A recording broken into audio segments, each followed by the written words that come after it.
जी राम जी वाला तो साहब बड़ा गड़बड़ हो गया साहब। महात्मा गांधी को हटा के और राम जी को ले आए।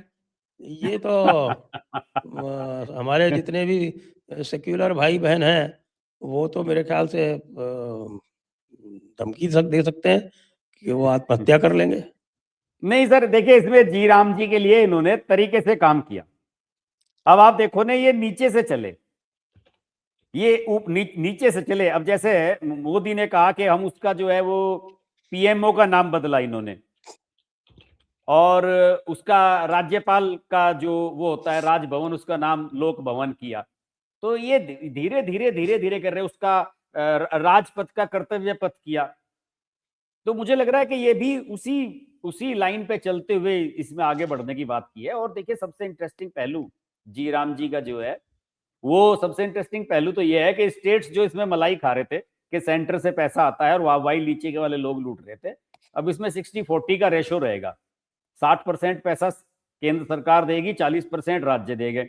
और राज्यों को ये जिम्मेदारी दे दी गई है कि भाई आप ही तय करोगे कि रोजगार किस देना है, और पीक सीजन को इससे बाहर कर दिया। जबकि उसमें 100 दिन का था रोजगार का, इसमें 125 दिन रख दिए गए। तो अब राज्य सरकार वाले अगर ज्यादा लोगों को दिलवाना चाहेंगे तो अपनी जेब से भी कुछ देना पड़ेगा। ये पॉलिसी है। देखिए ये कोई नया प्रोग्राम नहीं है। जब मैं डिस्ट्रिक्ट मजिस्ट्रेट हुआ करता था जी 90s में, हाँ हाँ तो उस समय भी ये था। उस समय इसको NREG बोलते थे, नेशनल रूरल एम्प्लॉयमेंट गारंटी हाँ, नरेगा थी प्रोग्राम, तब तो ये। NREGP। उसके पहले भी इसका कोई दूसरा नाम था, याद आ रहा है मुझे। तो ये तो चली आ रही है, इसको हो गया 40-45 साल, लेकिन इस पे एलोकेशन ये बढ़ाते जा रहे थे। हाँ अच्छा, ये जब इन्होंने चलाई नरेगा, तो उस समय सबसे अधिक कंप्लेंट आने लगी, इंडस्ट्री से भी कंप्लेंट आई और एग्रीकल्चर सेक्टर से भी कंप्लेंट आई कि साहब की मजदूरी नहीं मिल रहे, कि मजदूर मिलना बंद हो गए। और जो मजदूर जो है, जो प्रोडक्टिव कामों में जा सकते थे, वो नॉन प्रोडक्टिव काम कर रहे। नॉन प्रोडक्टिव काम इस तरह के बिल्कुल टोटल फर्जीवाड़ा हुआ करता था उसमें साहब की, इधर की मट्टी उठाओ उधर डालो, फिर उधर की मट्टी उठाओ इधर डालो, हाँ, फालतू इस के तरह काम। का फालतू के काम जिनका कोई मतलब नहीं था। तो हम्म, इसीलिए जब ये लोग आए हैं तो इन्होंने इसको टाइटन अप करना शुरू किया है, और उसमें फिर जो उसको कहते हैं कि साहब की मटेरियल कंपोनेंट बढ़ाया है, पक्के काम करने पे जोर दिया है, और इस तरह के जो फालतू काम है ना, ये मिट्टी इधर से उधर डालने वाले, उनके ऊपर रोक लगाई है। ये सारे काम किए हैं इन्होंने। लेकिन ये इसकी आवश्यकता जो है वो बहुत अधिक है नहीं आज की डेट में।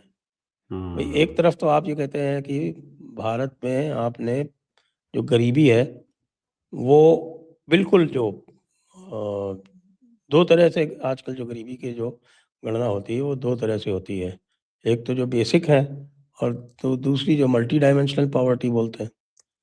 तो जो बेसिक पॉवर्टी जो है वो तो एक्सट्रीम पॉवर्टी जिसको बोलते हैं, वो तो अब 2-3% पे आ गई है।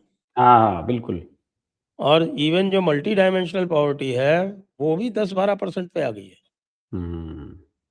तो ऐसे में इस तरह के जो प्रोग्राम्स हैं उनकी कितनी उपादेयता है, कितनी आवश्यकता है कि आप लोगों को एक बेसिक मिनिमम वेज दे रहे हो और उनको इंसेंटिव नहीं है बाहर जाने का, जहाँ जाके वो ज़्यादा कमा सकते हैं। हाँ हाँ सही। तो इसलिए बर्डन शिफ्ट किया है राज्य सरकारों पे, क्योंकि उनको पता है कि हाँ राज्य हाँ सरकारें जो हैं वो पैसा खर्च करेंगी नहीं। पैसा खर्च करेंगी नहीं तो मैचिंग ग्रांट मिलेगा नहीं। मैचिंग ग्रांट मिलता है ना इसमें। ये जो हाँ 60-40 वाली हाँ सारी जो स्कीम है, इसमें आपको अपने बजट में पहले मैचिंग प्रोविज़न करना पड़ता है। हाँ हाँ तो मैं आपको उसका जो SOP है, वो बता रहा हूँ, जो स्टैंडर्ड ऑपरेटिंग प्रोसीजर है। जितनी भी ये इसमें नॉर्थ ईस्ट में और जम्मू कश्मीर में 90-10 रहेगा सर ये। वो तो है ही, शुरू से ही है। हम्म ये जो हिल स्टेट्स हैं, जिसमें जम्मू कश्मीर है, हिमाचल है, उत्तराखंड है, और आपके नॉर्थ स्टेट वाले हैं, नॉर्थ ईस्ट सिक्किम वाले। है, नॉर्थ ईस्ट की 7 में से 6 स्टेट्स हैं, असम छोड़ के। ऊपर वाले। असम छोड़ के बाकी 6 हैं उसमें। तो उनको तो वैसे ही शुरू से ही मिलता रहा है। वैसे भी जो इनका पहले जो प्लान एक्सपेंडिचर होता था, जो बाकी सब जगह 70-30 होता था, इनको 100% मिलता था।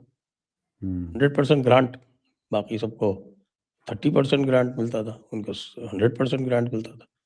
तो वो तो नॉर्मल चीज़ है, उसकोई खास बात देखिए नहीं। इसमें सर ये लिखा है, जो इसकी डिटेल मैंने पढ़ी है, कि 14वें और 15वें वित्त आयोग ने केंद्रीय करों में राज्यों की हिस्सेदारी को 32% से बढ़ाकर 41 to 42% कर दिया था।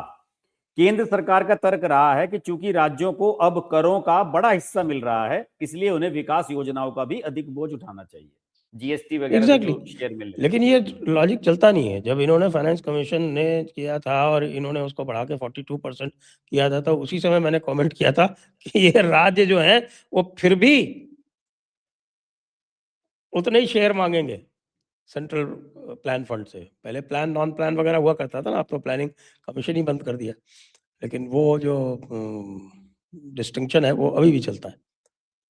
तो सही है मेरे हिसाब से।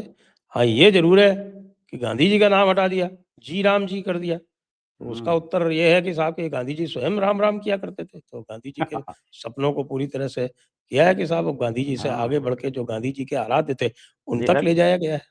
कांग्रेसियों ने तो ये भी चलाया कि भाई गांधी जी जो है हे राम कहते हुए उनकी डेथ हुई थी। हमारे कुछ लोग तो कुछ और कहते हैं कि जब आदमी के ऊपर कोई हमला करता है तो वो हे राम थोड़ा ही कहेगा, कुछ और कहेगा। वो क्या शब्दों हुँ। को मैं यहाँ कह नहीं सकता। तो हमारे तो एक पत्रकार मित्र हैं, वो यही कहते हैं कि वो हे राम नहीं, वो ये कहने वाले थे। और उसे जो है इन्होंने चिल्ला दिया कांग्रेस वालों ने कि हे राम हे राम हे राम हे राम कहते हुए गांधी जी चले गए। ये है कहानी इन सब की। ठीक है, बढ़िया है। वैसे तो इन लोगों की तो आदत हो गई है। खड़गे जी तो कल वहां कह रहे थे कि साहब ये इसमें भी इन्हें बीजेपी आरएसएस का एजेंडा दिखाई देता है। राम जी का नाम आया और ये आरएसएस का एजेंडा चल पड़ा इनका। देखिए, वो तो वैसे भी आरएसएस का जो है वो शताब्दी वर्ष चल रहा है, तो उसको लेके पेट में मरोड़ें वैसे भी उठ रही हैं। अब पेट में मरोड़ें उठती रहे उसका तो कोई क्या कर सकता है। बिल्कुल। और मोदी जी जो हैं वो इतने निश्चिंत हैं कि हाँ। यहाँ पे नया और अध्यक्ष आ रहा है और वो जॉर्डन घूम रहे हैं।